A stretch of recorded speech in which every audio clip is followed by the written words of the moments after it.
আলহামদুলিল্লাহি ওয়া কাফা ওয়া সালামুন আলা ইবাদিহিল্লাযীনা ইসতাফা আম্মা বা'দ।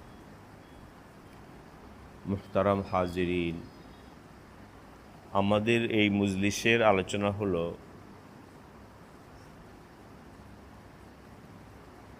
স্ত্রীর প্রতি স্বামীর অধিকার সম্পর্কে। যে স্বামীর অধিকার কি কি, তো অনেকগুলো অধিকারের কথা আমরা বিগত মজলিসগুলোতে আলোচনা করেছি। আজকে দু একটা অধিকার সম্পর্কে আমরা আলোচনা করব। স্বামীর একটা অধিকার হলো স্বামীকে নাম ধরে না ডাকা। নাম ধরে না ডাকা, নাম নিয়ে না ডাকা।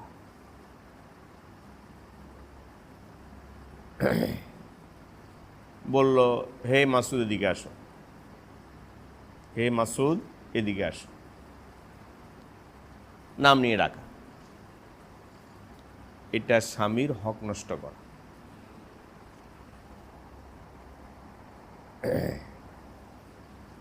স্বামী স্ত্রীর মধ্যে সম্পর্ক ভালোবাসার,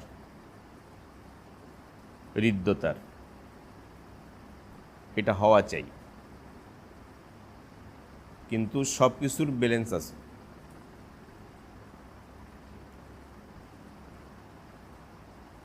স্বামীর প্রতি স্ত্রীর যে ভালোবাসা, সে ভালোবাসাটা হবে শ্রদ্ধা মিশ্রিত ভালোবাসা। কথা বুঝতে পারছেন? কি ভালোবাসা? শ্রদ্ধা মিশ্রিত ভালোবাসা। ভালোবাসা তো অবশ্যই স্বামী স্ত্রীর মধ্যে ভালোবাসা হওয়া চাই।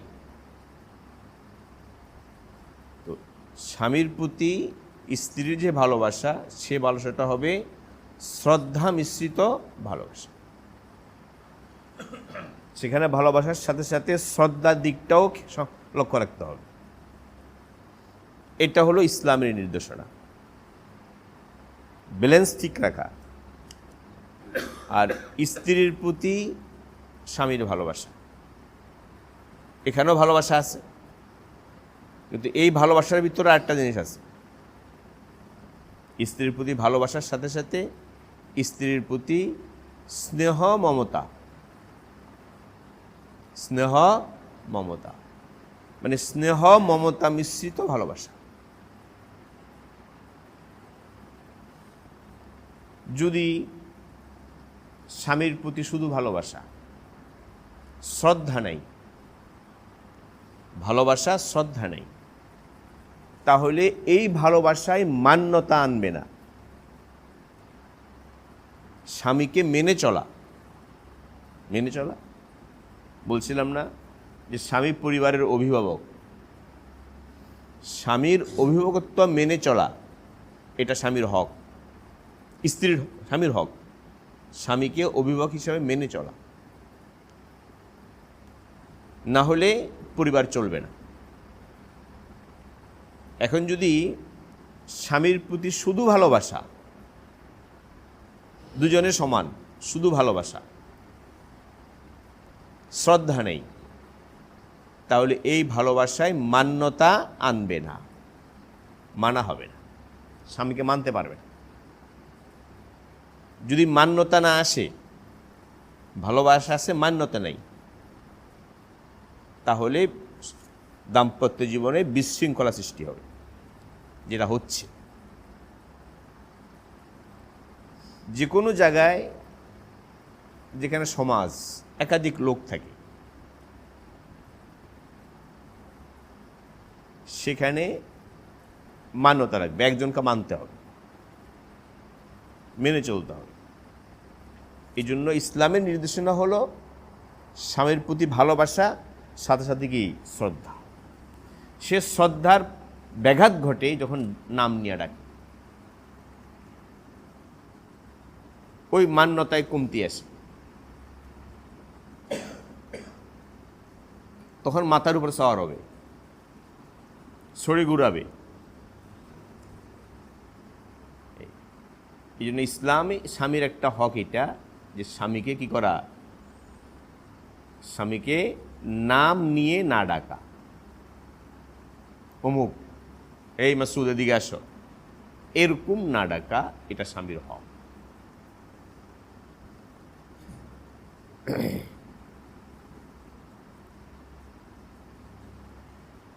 স্বামী স্ত্রীর মধ্যে সমতা,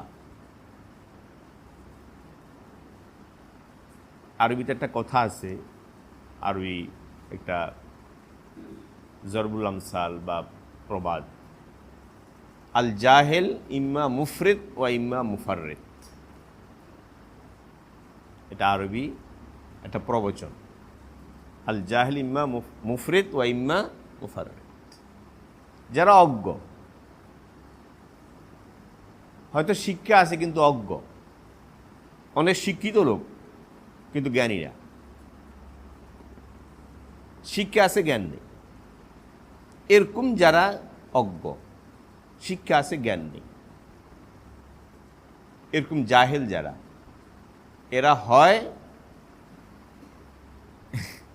এর দুই অবস্থা, এদের দুই অবস্থা, একটা হলো বাড়াবাড়ি আর নয় সাড়াসাড়ি, এদের ব্যালেন্স থাকে না।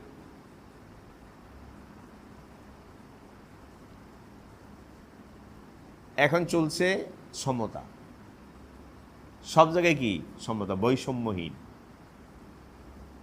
অবশ্যই সমতা থাকা দরকার, বৈষম্যহীন হওয়া চাই, বৈষম্য না থাকা চাই,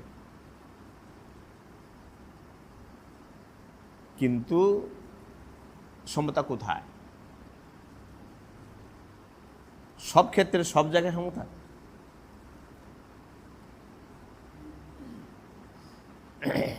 সব জায়গায় সমতা মানি অন্যায়, জুলুম। সব জায়গায় সমতা হবে না। যেখানে বিভিন্নতা প্রযোজ্য, বিভিন্নতা প্রযোজ্য, সেখানে বিভিন্নতা না করে সমতা তৈরি করা, এটা অন্যায়, অবিচার। এটা অন্যায় কি অবিচার। সব জায়গায় সমতা হয় না, সমান অধিকার হয় না, সমান হয় না, তাহলে সমাজ চলবে না। হ্যাঁ, সব জায়গায় ন্যায্যতা লাগবে, সব জায়গায় কি লাগবে? ন্যায্যতা। যদি সব জায়গায় সমতার কথা বলি, তো বহু জায়গায় অন্যায্যতা হবে, ন্যায্যতা হবে না, ন্যায্যতা নষ্ট হবে। সব জায়গায় সমতা, ন্যায্যতা নষ্ট হবে। সব জায়গায় সমতা বললে সমাজ চলবে না, ন্যায্যতা নষ্ট করবে, বিশৃঙ্খলা দেখা দিবে, অবিচার হবে। স্বামী স্ত্রী সমতা, সমান, স্বামী স্ত্রী সমান, সব জায়গায় সমান হবে না। যেখানে বিভিন্নতা হওয়া চাই, সেখানে বিভিন্নতা, এটাই ন্যায্যতা। সেখানে সমতা, এটা অন্যায়।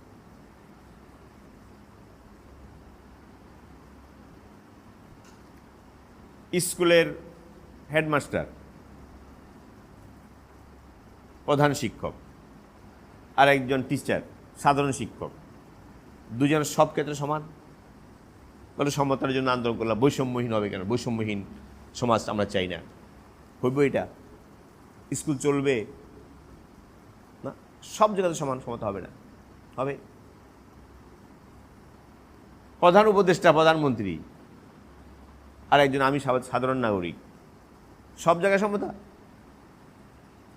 সব জায়গায় সমতা? তার দেশ চলবে? প্রধান উপদেষ্টা চলতে পারবে? তার পারবে চলতে পারবে? কি এক পাগলামি কথা যে কি বৈষম্যহীন সমাজ, সব জায়গায় সমতা। এই নারী পুরুষের, স্বামী স্ত্রীর সমতা, এ কতটা এরকম একটা ধোঁকা। স্বামী স্ত্রীর সমতা, এটার ধোঁকা। যেখানে সমতা সেখানে সমতা, যেখানে সমতা ন্যায্যতা সেখানে সমতা, যেখানে সমতা অবিচার, অন্যায্যতা, ওখানে সমতা হবে না। মূল কথাটা হলো আদল, ইনসাফ, ন্যায্যতা। ইসলাম ন্যায্যতা শিখায়। যেখানে কম বেশ করলে ন্যায্যতা, সেখানে এইটাই কম বেশ করবে। যেখানে উঁচা নিচু করলে ন্যায্যতা, ওইটাই উঁচা নিচু হবে। সেখানে সমান করে ফেলা, দুটাকে এক কাতারে নিয়ে আসা, এটা ন্যায্যতা না, এটা ইনসাফ না, এটা আদল না, এটা অন্যায়, এটা অবিচার। বুঝতে পারছেন? তো স্বামী স্ত্রী এই যে কথাটা কোরআন পরিষ্কার বলছে, আর রিজালু কাওয়ামুন আলান নিসা, আল্লাহর বলছে, আল্লাহর বিধান। পুরুষ নারীর অভিভাবক, পুরুষ নারীর অভিভাবক, এটা আল্লাহর ঘোষণা, আল্লাহর আইন। এইটাই ন্যায্যতা, এটাই কি ন্যায্যতা। এখানে আপনি বলে সমান না, আমরা দুজনে সমান। কে কার অভিভাবক? এক মাস তুমি, এক মাস আমি,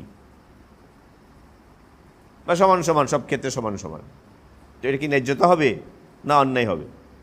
এটা অন্যায়, এটা ন্যায্যতা না, এটা অন্যায়।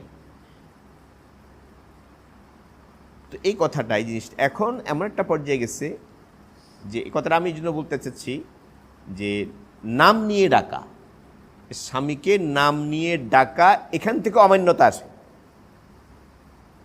কি আসে? অমান্যতা, শ্রদ্ধাবোধ নাই।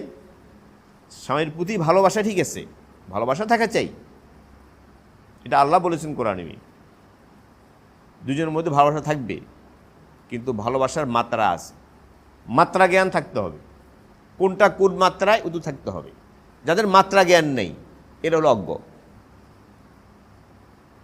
ভালোবাসার মাত্রা কতটুকু? স্বামীর প্রতি ভালোবাসার সাথে সাথে শ্রদ্ধা। এই জন্য খেয়াল রাখবেন কথাটা, শ্রদ্ধা মিশ্রিত ভালোবাসা। স্ত্রীর স্বামীর প্রতি কি থাকবে? শ্রদ্ধা মিশ্রিত ভালোবাসা। এটা থাকলে মান্যতা আসবে, স্বামীর প্রতি মান্যতা আসবে, শ্রদ্ধা আসবে। তখন পরিবার, দাম্পত্য জীবন চলবে, দাম্পত্য জীবনের গাড়ি চলবে।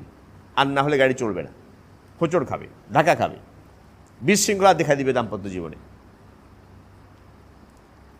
এখন তো স্বামী স্ত্রী তো গেলই, স্বামী স্ত্রীর পরে এখন সন্তান, এখন সন্তান মধ্যে ঢুকছে। ছেলে মেয়ে বাপকে বলে তুমি, সব জায়গায় দেখতেছি ছেলেরা বাপকে কি বলে? তুমি। কি মানে বাপের প্রতি কি আমার আপনত্ব। তুমি আপনি করলে কি অপর অপর বোঝা যায়। আব্বাকে যদি বলে আব্বা আপনি, আব্বা যান, আব্বাজি, দাদা যান, দাদাজি, নানা যান, না কি কি বোঝা যায়? অপরত্ব। উনি একটু আমার দূরের দূরের মানুষ মনে হয় ওনাদের কাছে।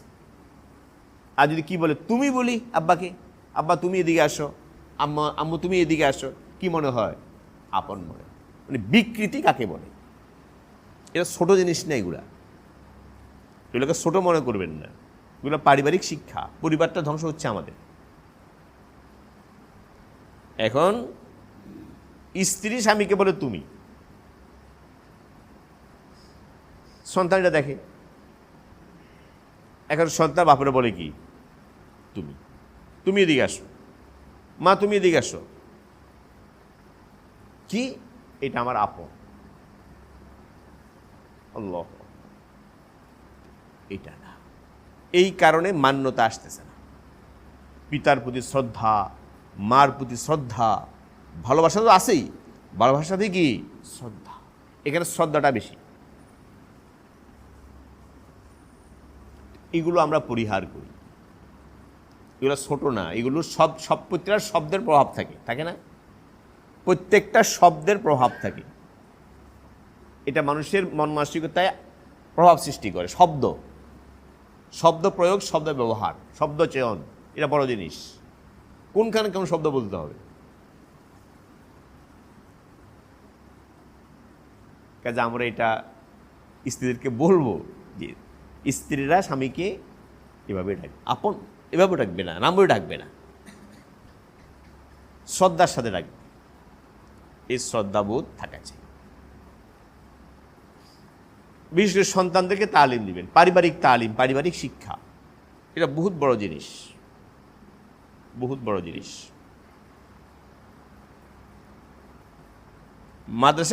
মাদ্রাসায় পড়লেও আগে পারিবারিক শিক্ষা দরকার। স্কুলে তো কোনোটাই নেই। স্কুলে তো আমাদের যে স্কুল কলেজ, এই স্কুল কলেজের যে সিলেবাস, এই সিলেবাসে মানুষ হওয়ার কোনো শিক্ষা নেই। কি হওয়ার? মানুষ হওয়া। সেখানে শিক্ষাটা মানুষ হওয়ার জন্য না, পরিষ্কার। স্কুল কলেজের বর্তমান শিক্ষাটাকে এই পর্যায়ে নিয়ে গেছে বস্তুবাদী শিক্ষা। বর্তমান বস্তুবাদী শিক্ষার নামে বস্তুবাদী শিক্ষা, মানুষ হবে থেকে। ও তো মানুষ হওয়ার শিক্ষা না, ওটাকে মানুষ হওয়ার শিক্ষা রাখেই নেই, ওটাকে নাম হলো বস্তুবাদী শিক্ষা। আরেক ভাষায় পেট পালার শিক্ষা। বলে আমি ডাক্তার, ইঞ্জিনিয়ার, কত কিছু হচ্ছি, সবগুলো পেট। ওখানে রাখেই নেই, ওরা রাখেই নেই এটা। এখন যদি আমরা আমাদের সন্তানকে পারিবারিক শিক্ষাটা না দিই, তাহজিব, তামাদ্দুন, আদব কায়দা এসব না শিক্ষা দিই, তো কী হবে? এমনকি মাদ্রাসায় যারা পড়ে তাদেরও তো আগে পারিবারিক শিক্ষা দরকার। পারিবারিক শিক্ষা সবার দরকার। এই জন্য সন্তানদেরকে শিখাবেন, দাদা দাদিকে দাদা যান বলতে বলবেন, দাদি যান, নানা যান, নানু যান, এভাবে শিখাবেন বাচ্চাদেরকে। আম্মা যান, আব্বাজি, আব্বা যান, আব্বাজি, শ্রদ্ধা, মহব্বতের সাথে কি শ্রদ্ধা, এগুলো পারিবারিক শিক্ষা। এগুলো শিখাবেন বাচ্চাদেরকে, ছোট বাচ্চাদেরকে, তারা শিখবে। বাচ্চারা অনুকরণ প্রিয়, বাচ্চা অনুকরণ প্রিয়। আব্বা আম্মাকে অনুসরণ করে বাচ্চারা। একটা হলো বক্তৃতা, আমি আব্বা, আমি আম্মা, আমি বাচ্চাকে বললাম, উপদেশ দিলাম, এরা দিবই। কিন্তু আমার যদি উপদেশ মতো আবার আমল না হয়, তো বাচ্চার কাছে আমার উপদেশটা কার্যকরী হবে না। বাচ্চা দেখে যে আব্বা আমার আচরণ কি, এটা দেখে। আব্বা আমার আচরণ যদি ভালো না হয়, তো বাচ্চার উপর এটা প্রভাব পড়বে, বাচ্চা গড়ে উঠবে। এই জন্য কোনো সন্তানের সামনে পিতামাতার ঝগড়া করতে নেই। পিতামাতার ঝগড়া সন্তানের সামনে করা ঠিক না। আবাসে যে কিছু ঠুকাঠুকি হয়, এগুলো না হওয়া। তো এই পারিবারিক শিক্ষাগুলো সন্তানকে গড়ে তোলা, যেন সন্তান পিতামাতাকে আব্বা যান বলে, আপনি বলে, মাকে আপনি বলে, আম্মা যান বলে, এগুলো শিখাবে। এবং স্বামী স্ত্রীর আপসের সম্পর্ক যেটা বললাম, এই সম্পর্কটা হবে মোহাব্বতের, ঠিক আছে, মোহাব্বত ভালোবাসার সাথে সাথে শ্রদ্ধা এবং মমতা। শ্রদ্ধা এবং কি মমতা, স্নেহের। স্বামীর প্রতি স্ত্রীর ভালোবাসা হবে শ্রদ্ধা মিশ্রিত, আর স্ত্রীর প্রতি স্বামীর ভালোবাসা হবে স্নেহ মমতা মিশ্রিত। তাহলে দাম্পত্য জীবন সুখী হবে। কি হবে? সুখী হবে ইনশাআল্লাহ। এবং আল্লাহ তাআলা দাম্পত্য জীবনে খায়ের বরকত দান করবে। ভবিষ্যৎ প্রজন্ম, সন্তান, জেনারেশন, তারা নেককার হবে। কি হবে? নেককার। তো একটা কথা শুধু বললাম, স্ত্রী স্বামীর হক। এই স্বামীর একটা হক হলো, আজকে এটা বললাম, স্বামীর একটা হক হলো স্বামীকে নাম ধরে না ডাকা, নাম নিয়ে কি না ডাকা, এটা স্বামীর হক। এটা স্বামীর হক। আরেকটা হক আজকে বলি, আসতে দেরি হয়ে গেল আমার, সেটা হলো স্বামীর পাওনা হক। যে স্বামী স্ত্রী স্বামীর প্রতি শকরগুজার থাকা। কি থাকা? শকরগুজার থাকা, কৃতজ্ঞ থাকা। স্বামীর গুণগ্রাহী হওয়া।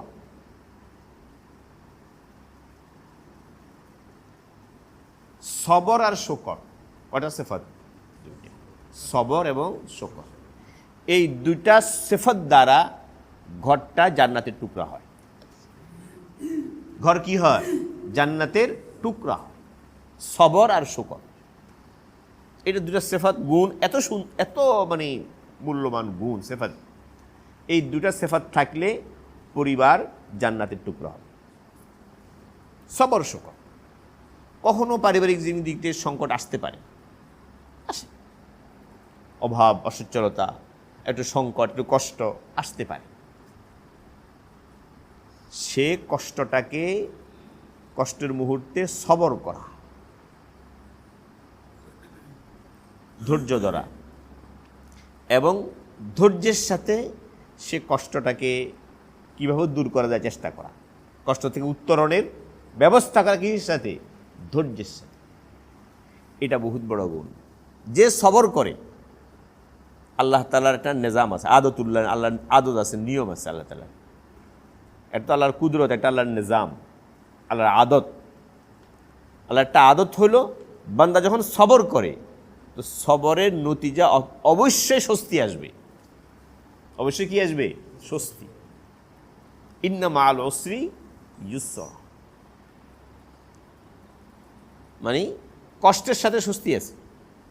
আল্লাহ বলছেন কষ্টের সাথে কি আছে? স্বস্তি আছে। এই সবরের জিন্দিগি ইখতিয়ার করা। কখনো যদি সমস্যা হয়, সবর, হাহুতাশ না করা, অধৈর্য না হওয়া, হাহুতাশ না করা, অভিযোগ না করা, টেনশন পেরেশান না হওয়া, টেনশন না করা।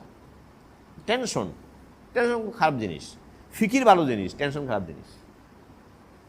ফিকির মানে হলো আমি কিভাবে এটা করতে পারি, এর জন্য চিন্তা ভাবনা করা, পরিকল্পনা করা, এটা ফিকির। ফিকির ভালো, কিন্তু টেনশন, দুশ্চিন্তা, এটা অত্যন্ত খারাপ জিনিস। মুমিনের জিন্দিগিতে দুশ্চিন্তা আসতে পারে না। দুশ্চিন্তা, কারণ মুমিনের ভরসা কার উপরে? আল্লাহর উপরে। যে আল্লাহর উপর তাওয়াক্কুল থাকে, আল্লাহর উপর আস্থা থাকে, ভরসা থাকে, ওই মুমিন দুশ্চিন্তায় ভুগে না। দুশ্চিন্তা যেটাকে বলে, টেনশন ভুগে না। হ্যাঁ, সে একটা চিন্তা ভাবনা করতে পারে, পরিকল্পনা করতে পারে, সে করবে। তো বলছিলাম এটা সবর, সবর ইখতিয়ার করা, সবরের জিন্দিগি গ্রহণ করা। আরবিতে একটা কথা আছে, সবর মিফতাহুল ফরজ। সবর অস্বস্তি আনে, স্বস্তি আনে। কি আনে? অস্বস্তি এবং স্বস্তি আনে সবর। সবর করে স্বস্তি আসবে। আরেকটা হলো শুকর, শুকর করা, আল্লাহর শুকর করা, যে আমার অভিভাবক তার প্রতি কৃতজ্ঞ থাকা, খুশি এজহার করা। এটা তো স্বামীর প্রতি শুকর গুজার থাকা, এটা ওরা স্বামীর পাওনা, স্বামীর হক। স্বামী তার সামর্থ্য অনুযায়ী চেষ্টা করবে স্ত্রীকে ভালো রাখতে, সন্তানদেরকে ভালো খাওয়াইতে রাখবে। এটা বলছি, আলোচনা হয়ে বলছি এটা, যে স্বামী কখনো কৃপণতা করবে না, পরিবারের জন্য খরচ করতে কৃপণতা করবে না। পরিবারের জন্য খরচ করা এটা সদকার সওয়াব। সদকা করলে যে সওয়াব আল্লাহ তাআলা দান করেন। হাদিস শরীফ, পরিষ্কার হাদিস শরীফ, সহিহ বুখারীতে হাদিস আছে, নাফাকাতুর রাজুল আলা আহলিহি ইয়াহতাসিবুহা সাদাকাত। স্বামী যদি পরিবারের জন্য খরচ করে আর সওয়াবের আশা করে, আল্লাহ তাকে সদকা করা সওয়াব দান করে। তাহলে আমি পরিবারের জন্য খরচ করতে আমি কৃপণতা করবো কেন? বরং নবীজি বলছেন ইবদা বেমান তাউল, অর্থাৎ তোমার খরচ ব্যয় শুরু করা পরিবার থেকে। আগে বন্ধুবান্ধব না। অনেকে আছে বন্ধুবান্ধব নিয়ে খুব কি করে, আয়েশ করে, বন্ধুবান্ধবরে খাওয়ায়, রাস্তাঘাটে হুজুরদেরকে খাওয়ায়, পিসা হুজুরের খাওয়ায়, কিন্তু নিজের কি বিবি বাল বাচ্চার খোঁজখবর কম নেয়, ওদের হক ঠিক মতো আদায় করে না। এটা ইসলামী শিক্ষা না। ইসলাম এটা বলে নেই। ইসলামী নবীদের শিক্ষা হলো ইবদা বিমান তাউল, তোমার পরিবার, যাদের খোরপোশের দায়িত্ব তোমার, তাদের থেকে তুমি তোমার খরচ শুরু করো, ওদেরকে আগে। তো স্বামী তো তার সামর্থ্য অনুযায়ী খরচ করবে, কিন্তু এই খরচের উপরে স্ত্রীর শুকরগুজার থাকবে। কি থাকবে? শুকরগুজার। স্বামীর প্রতি কৃতজ্ঞ। তার কত কষ্ট করে, দিনভর পরিশ্রম করে, হ্যাঁ, খাটুনি খাটে, রাস্তাঘাটে, মেল ফ্যাক্টরিতে, অফিসে কষ্ট করতেছে, আসার সময় দুই হাতে গিয়ে দুইটা থলি বাজার নিয়ে ঘুরতেছে, হ্যাঁ, সারাদিন ক্লান্ত, আবার এটা নিয়ে হাঁটতেছে। তো তুমি শুকরগুজার হও। এ শুকরগুজার, স্বামীর প্রতি কৃতজ্ঞতা, এটা স্বামীর হক। এটা সহিহ হাদিস, বুখারী মুসলিমে আছে। নবীজি বলেছেন, একজন নবীজি বলছেন, উরিতুন্নার, আমি জাহান্নাম দেখেছি। কি দেখেছি? জাহান্নাম। কি দেখলাম? নবীজি বলছেন, দেখলাম জাহান্নামের অধিবাসী যারা জাহান্নামে আছে, তখন নবীজি দেখছেন জাহান্নামের অধিবাসীদের অনেক হলো নারী। কি? নারী। অধিকাংশ হলো কি? নারী জাহান্নামে। তো নবীজিকে জিজ্ঞাসা করলেন, ইয়া রাসূলুল্লাহ বেমা, কি কারণে এরা খুব এত বেশি নারী জাহান্নামী? কি কারণে এত নারী জাহান্নামী? কি কারণে? নবীজি বললেন, ইয়াকফুরনা, এরা কুফরি করে। তো সাহাবী আল্লাহর সাথে কুফরি করে? বলছেন না, আল্লাহর সাথে না। ইয়াকফুরুনাল আশি, এরা স্বামীর অকৃতজ্ঞ হয়। কার অকৃতজ্ঞ হয়? এরা স্বামীর অকৃতজ্ঞ হয়, স্বামীর নাশকরি করে। স্বামী খাটুনি খাটে, চেষ্টা করে, পরিশ্রম করে, ভালো খাওয়ানোর চেষ্টা করে, যতই খাওয়াবে শুকরগুজারি নেই। খাই আরও চায়, আরও ভালো চায়। একটু এদিক সেদিক হলে, পান থেকে একটু চুন খসলেই কি বলে তোমার ঘরে তো শান্তি পাই না কোনো জিনিস। নাশকরি। এই নাশকরির কারণে এরা জাহান্নামে যাবে। তো স্বামীর শুকরগুজার থাকা, স্বামীর প্রতি কৃতজ্ঞতা প্রকাশ, স্বামীর গুণগ্রাহী হওয়া, স্বামীকে মূল্যায়ন করা, স্বামীর শ্রমের, মেহনতের, খেদমতের মূল্যায়ন করা, এটা স্বামীর পাওনা। স্ত্রীর প্রতি স্বামীর কি পাওনা? হক।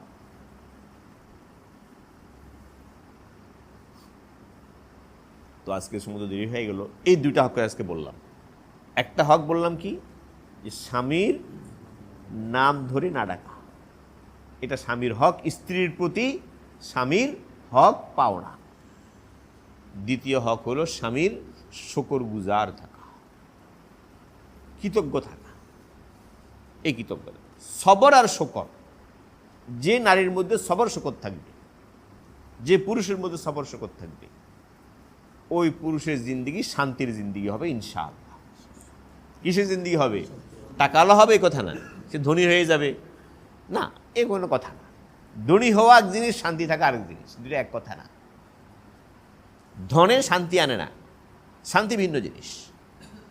টাকার সম্পর্ক দেহের সাথে, দেহের আয়েসের সাথে। দেহের আয়েসের সাথে হলো টাকার সম্পর্ক, আর শান্তির সম্পর্ক অন্তরের সাথে। কার সাথে? অন্তরের সাথে। সবর আর শকর, এই দুই সিফাত আল্লাহ যাকে দান করেন, তার জিন্দিগি ইনশাআল্লাহ শান্তির জিন্দিগি।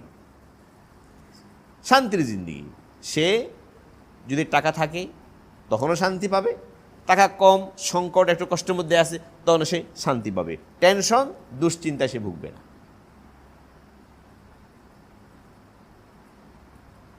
আজকে দুইটা সিফাত বললাম, এগুলো আমাদের মা বোনদেরকে বলা দরকার। আসলে মা বোনদের প্রতি থাকলো, এগুলো যদি স্মরণ থাকলে বলবেন, না হলে রেকর্ডটা শুনে দিয়েন, অন্তত তারাও যদি একটু আমল করে সামনে অগ্রসর হয়। এটা আছে। আর স্ত্রীর হক তো আমরা আগে বলেছি, স্ত্রীর হক অনেকগুলো বলেছি, ইনশাআল্লাহ সামনে আরও বলবো। এটা আরেকটা কথা, যেটা আজকে আমরা দুটো বিষয় আলোচনা করি, একটা তো এইটা সম্পর্কে, আরেকটা বলছিলাম আমরা যে সমাজ জীবনের কিছু আদবের কথা বলছিলাম, কিছু আদব, শিষ্টাচার। তো কিছু আদব আমরা আলোচনা করছি, যেমন সালামের বিষয়ে আমরা আলোচনা করছি, অনেক কথা বলছি। আজকে বলবো যে কথা বলার আদব। কিসে আদব? কথা বলার আদব। আমি তো কথা বলি, সবাই তো কথা বলি। কথা বলার আদব। ইসলাম পূর্ণাঙ্গ দিন, পূর্ণাঙ্গ দিন। জিন্দিগির সব বিষয়, খুঁটিনাটি, ছোটোখাটো বড় সব বিষয়ে আমাদের নবীজি সাল্লাল্লাহু আলাইহি ওয়াসাল্লাম আমাদেরকে রাহনুমাই, সঠিক নির্দেশনা দিয়ে গেছে। নবীজির নির্দেশনাই শান্তির পথ, ইজ্জতের পথ। কথা বলা মুকালামা, কথোপকথন, আপসে কথা বলা। এই কথা বলার কিছু আদব আছে। আজকে দুটো আদব বলি। একটা আদব হইল, কথা বলার একটা আদব হলো কথা বলার আগে ভেবে চিনতে বলা। কি বলা? ভেবে চিনতে কি কথা। মন চাইলো বলে দিলাম, মুখে আসলো কি করলাম বলে দিলাম, এটা না হওয়া। কিছু কথা তো আছে যেটা কোরআন সুন্নাহ, এটা তো কোরআন সুন্নাহ নেই, সেটা তো আর আমার কথা বলা না, এটা তো কোরআন সুন্নাহ বলা। আর একটা হলো আমাদের নিজস্ব যে আমরা কথাবার্তা বলি, এই কথাবার্তা বলার সময় যেখানেই বলি, যে পরিবেশেই বলি, বন্ধুবান্ধবের সাথে বলি, পরিবারে বলি, হ্যাঁ যেখানেই বলি, বলার আগে 1 সেকেন্ড অল্প সময় ভাববেন কথাটা বলা ঠিক কিনা। প্রথম হলো এই কথাটা বলা আল্লাহ নারাজ হবে কিনা, এই কথা বললে আল্লাহ নারাজ হবে কিনা, এই কথাটা বলা কি জায়েজ কি জায়েজ না, এই কথায় কোনো ভাই কষ্ট পাবে কিনা, কারো ইজ্জতে আঘাত লাগে কিনা, বুঝলেন না কথাটা, কারো ইজ্জত সম্মানে আঘাত লাগে কিনা, কেউ কষ্ট পাবে কিনা।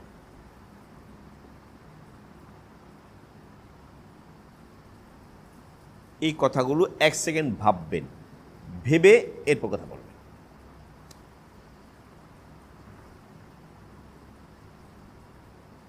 যারা বেশি কথা বলে, বেশি কথা বলে, আছে না বেশি কথা বলে, শুধু বেশি কথা বগর বগর করে, তো এরা তো চিন্তার কোনো সময় পায় না, কি বলবে, তো বলতেই থাকে। বেশি কথা বলবে বেশি ভুল করবে, এটাই নিয়ম। যার কথা বেশি হবে তার ভুল কি হবে? বেশি হবে, ভুল বেশি হবে। কথা যে বেশি বলে তার মূল্য থাকে না, সময় তার কি থাকে না, মূল্য থাকে না, এটা বাচাল, বকর বকর ফালতু, এটা বলবে। এই জন্য কথা প্রয়োজন মতো বলা, প্রয়োজন মতো বলা এবং ভেবে চিনতে বলা, এটা একটা কথা বলার আদব। কথাটা খেয়াল থাকবে, এই কথাগুলো খুব গুরুত্বপূর্ণ। তাহলে ইনশাআল্লাহ আমাদের দেখবেন অনেক সময় কথা বলে কি করতে হয়, পরে পস্তাইতে হয়। বলে ফেলছে, এরপরে কি লজ্জিত হলাম, এরপরে বিব্রতকর অবস্থায় পড়লাম, আমারই ক্ষতি হইল, আমি ক্ষতিগ্রস্ত হয়ে গেলাম। কেন? অবিবেচনার কথা বলে ফেললাম। এরকম কথা না বলি, কথা বলার আগে 1 সেকেন্ড চিন্তা করে বলি। এটা কথা বলার একটা আদব, খেয়াল থাকবে ইনশাল্লাহ।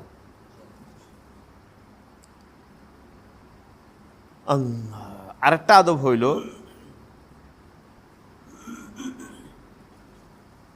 সব সময় সত্য বলার, সত্য বলব, যেটা সত্য, বাস্তব, বাস্তবমুখী সত্য কথা বলব, যেটা আমি সত্য বাস্তব বলে জানি সেটা বলব। শোনা কথা, শোনা কথা আছে না, শোনা কথা বলে, শোনা কথা, শোনা কথা নকল করব না। শুনলাম বলে দিলাম, শুনছি আপনি শুনে থাকেন, আপনি বলতে হলে শোনা কথা যাচাই করতে হবে। আমি যদি শোনা কথা কি করতে যাই, কাউকে নকল করতে যাই, বর্ণনা করতে যাই, আর তোকে বলতে যাই, তো বলা কি করতে হবে, এটা যাচাই করতে হবে ঠিক কিনা। যাচাই নাই করে শোনা কথা বললে গুনাহ হবে। কাফা বিল মারি কাযিবান আন ইউহাদ্দিসা বিকুল্লি মা সামিআ, নবী হাদিসে বলছে যে শোনা কথা বলে ওই ব্যক্তি মিথ্যাবাদী হবে। শোনা কথা বললে অবশ্যই মিথ্যায় পড়বে সে।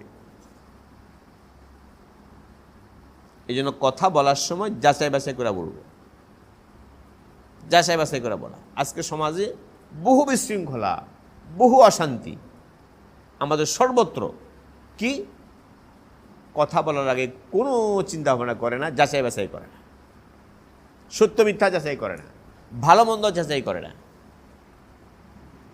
অ্যাকশন রিয়াকশন যাচাই করে না। সমাজে বিশৃঙ্খলা হবে কিনা এই কথায় কিছু যাচাই বাছাই করে না, বস সে শুনছে কি করে দিল, চাউর করে দিল, প্রচার করে দিল। এখন তো আছে এক জগৎ সবার কাছে, ফেসবুক জগৎ আছে না সবার কাছে, বাস আমি দিলাম ছাইড়া, এরপর তো শুরু হয়ে গেল। আল্লাহ, এগুলো কত যে গুরুত্বপূর্ণ জিনিস ইসলামের তালিম, এটা সবগুলো হাদিস আছে, সবগুলোর মধ্যে হাদিস আছে।